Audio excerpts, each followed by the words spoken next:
Hey everyone, how's it going? It is I, the real Randy Chavez, coming at you today with a Veve OMI update video. Guys, if you're new, welcome. If you're not, welcome back. I love y'all. Everyone say hello to Dashi. Hello, Dashi.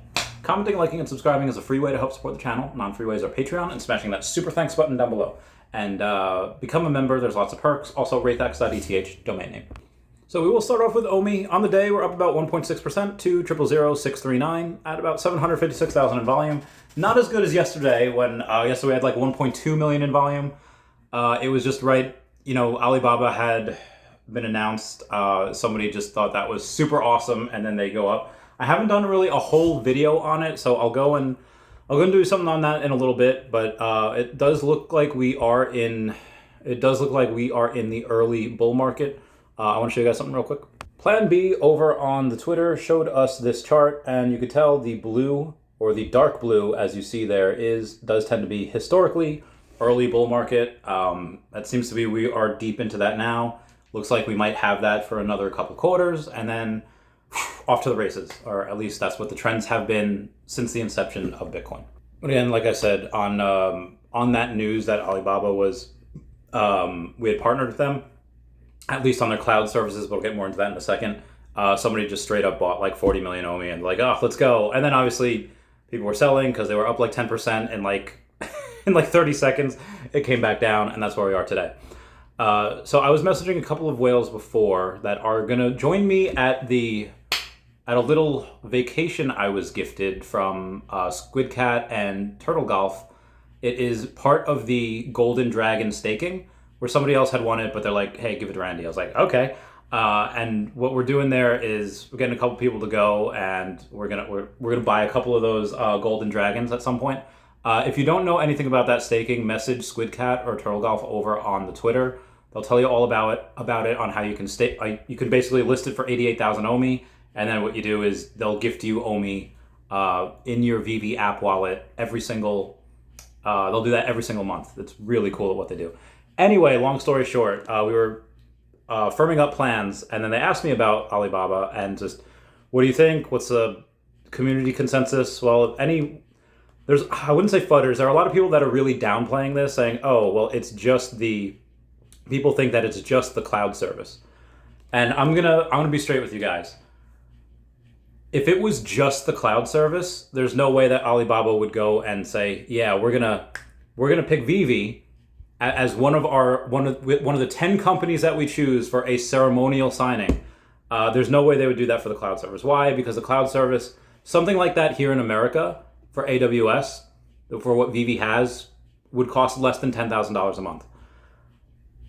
If Alibaba wants to go and do that, and most likely they can do it cheaper, but if they want to do that, they want to have a memorial signing of Veve. Again, one of 10 companies that they pick every year. They're a $232 billion company. They're not number 39th ranked company in the world. They're not they're not doing that for nothing. They're not doing that for Veve if it was just for their cloud system, just to make an extra $100,000 a year. It's not what they're doing. Alibaba, like I said, does pick 10 clients per year to do this with. This is as good for Alibaba as it is for Veve. For anyone that's done business in China, I know several people that have done so. You don't get stuff done without a major partner. You don't get stuff done without somebody or some entity that's close to the government that the government allows to succeed. It's China. You're not succeeding unless the government gets their piece. And now they have it. And again, if you don't believe me, Google how much percent that China owns of Shanghai Disneyland. Disneyland Shanghai, the majority owner of Disneyland, of that park over there, is not owned by Disney. It's owned by the Chinese government. Again, like 57, 58%, most of it. The rest is owned by Disney, but that's how much you have to do. That's how much dues you have to pay in order to be successful in China. And Veve has that now. Anyway, there was a couple of people that were asking about the blue and white Veve logo and why they didn't get it airdropped to them. And there we have Oscar Frontera over on Veve, over on the Veve feed on Facebook.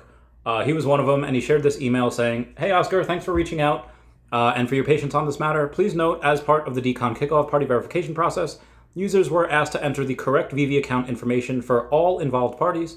If invalid Veve account information was entered for any of the attendees listed in the previous email communications, those users were not eligible to receive an airdrop, as there was no account associated with that information. Also, any user that was not KYC'd or whose account was not in good standing, whether it was restricted or disabled in any way, at the time of redemption was not eligible to receive an airdrop.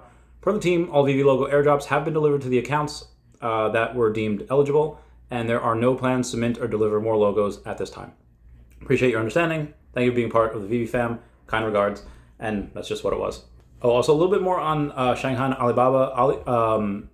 We have Up Crypto posting, hey, Veve community, if you don't hold shares of Baba, you might be interested to know that Alibaba is the #1 in the world in market cap gain over the last 30 days.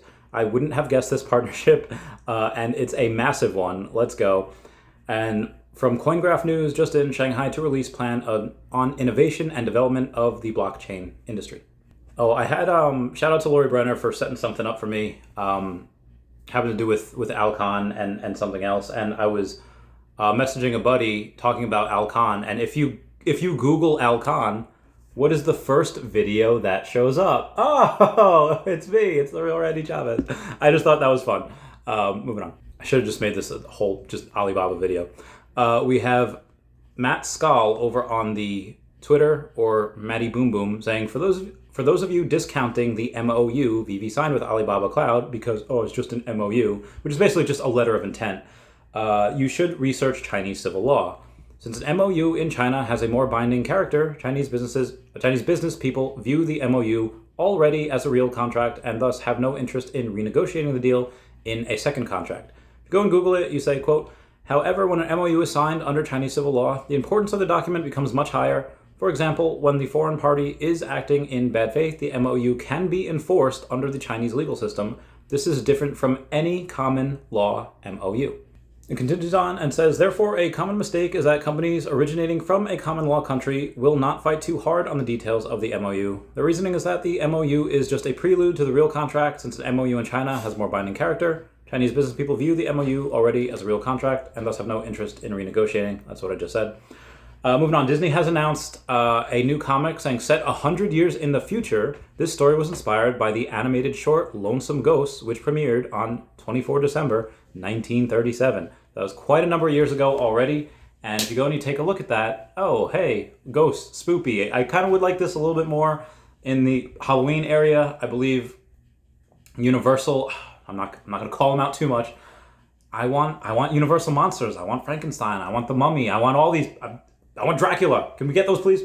Anyway, around spoopy time. But this is pretty cool. We have the numbers on that already. They had mentioned that in a Veve blog article post today. And we just have the normal editions. It is 10,000 of them with $7 per one. Speaking of stuff with let's go over the numbers yesterday for Kung Fu Panda. Out of the, what was it, $37.98 that we had, minus, what was it, $23.64. You're looking at $14.34 that was gone on and purchased, meaning that they had 57,000 over the last 33 hours. So they made 57,000 in 37 hours. I'm pretty happy about that.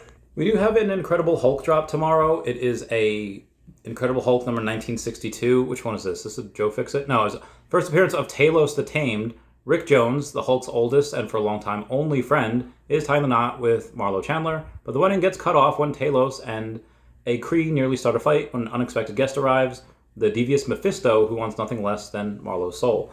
I don't really know too much about it. I know Talos is really a big character as far as the Kree goes. Oh, She-Hulk's in this? Oh, that's cool. Oh, Captain America's in this? Oh my god. Oh, sorry. I might have to read this comic. I might have to get it.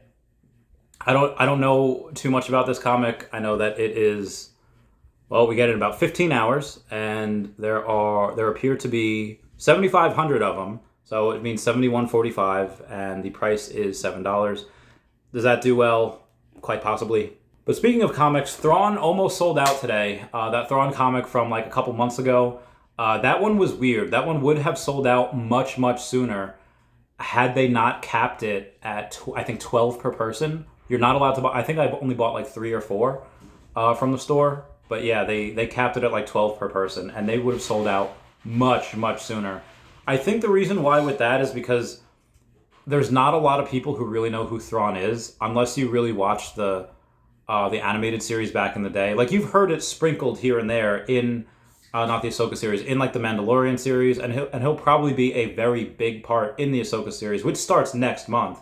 But I think they wanted to give other people a chance. Like, they didn't want the people in the know to just buy all of them up, because that will be a pretty valuable comic one day on Veve. Like, in general, it already is.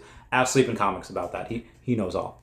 People coming on the podcast. All right, so the Modern Investor is still in the middle of moving, so hopefully, you know, he reached out to me, I think, end of May. Hopefully he gets done soon, but if not, we'll get him on next month. We have Alex Harper. She's several different types of modeling and other things. She will be on the podcast at some point. We haven't locked down a date. Darcy Donovan will be coming on Friday. She's got a couple million followers worldwide, so that's really cool. And then we have, I'll save him for another time. Well, I'll put it this way. We have another politician coming on. That'll be really fun. He's in the Veve and OMI group. Can't say who it is yet, but it'll be great. So Metaverse Life did an amazing video the other day at like some Jurassic Park world. There's a Jurassic World live tour. I'm not 100% sure where it is, probably somewhere in California, and was taking pictures. Oh, hey, here's Blue, here's Beta, here's the T-Rex that we have, and it looked really cool. And David had gone on and retweeted that with the emoji door, with the door emoji. What does that mean? Well, many moons ago, they teased like the Jurassic Park gates, like the doors, like when you hear, I cannot wait for that. Door confirmed, gates confirmed. I don't know when. David just likes to tease us. You.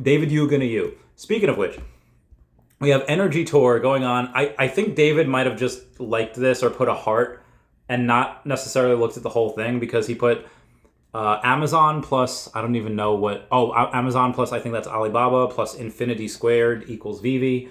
And then David, you put a heart. I don't think this necessarily confirms that we have Amazon or anything else. I think he's just, every night he just likes a couple things on Twitter. He retweets a couple things on Twitter, and that's it. Probably right before he goes to bed or when he's do his morning routine, whatever. I cannot wait for Deadpool 3. I think it's possible we could get some more Marvel Mighties, because everyone and their sister is going to be in this movie.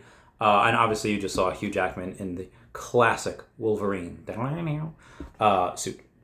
Shout out to Crypto Stacker Josh over on Veve for having getting his 1,000th collectible, Master Collector number 65, 1.3 million in MCP points, which I thought was pretty legit. And also CJ Lovelace, who has about 10,000 followers over on the Twitter, having a lot of collectibles. Says, I know a lot of Cardano, but where's my Veve official, Veve fam at? And then he goes and makes a post with a couple of his collectibles. He's got 2 secret rare Lukes. He's got 5 ultra rare Darth Vaders. He's got 5 Todds, and he has a partner statue. I'll be getting him on the podcast at some point. I'm not 100% sure when. I'll keep you all posted. And then shout out to Jordan Ring, who says, hit my 140th set today. 800 collectibles, 266 comics, 1.2 million MCP points. Also, shout out to everyone that's playing Powerball today. I hope you win, because I want to win. And then if I win Powerball, OMI's going to double overnight. Not as soon as I win it. I'm going to have to wait a couple weeks in order to claim it, etc. But yeah, whatever OMI is at, if I'm the sole winner, whatever OMI is at, OMI will double. OMI will triple. It'll just be from me. I'm going to own all the OMI. In the macro, we have Watcher Guru reporting. Former SEC chairman says spot Bitcoin ETFs should be approved. I agree. The spot Bitcoins should be approved. I don't know if this is going to... All right, I'll save that for another time. Anyway, guys, that's it for me. Please comment, like, and subscribe. Comments are good for the YouTube algorithm. Everyone say bye-bye to Dashi. Bye-bye, Dashi. I love you guys. Goodbye. Meow, meow, meow.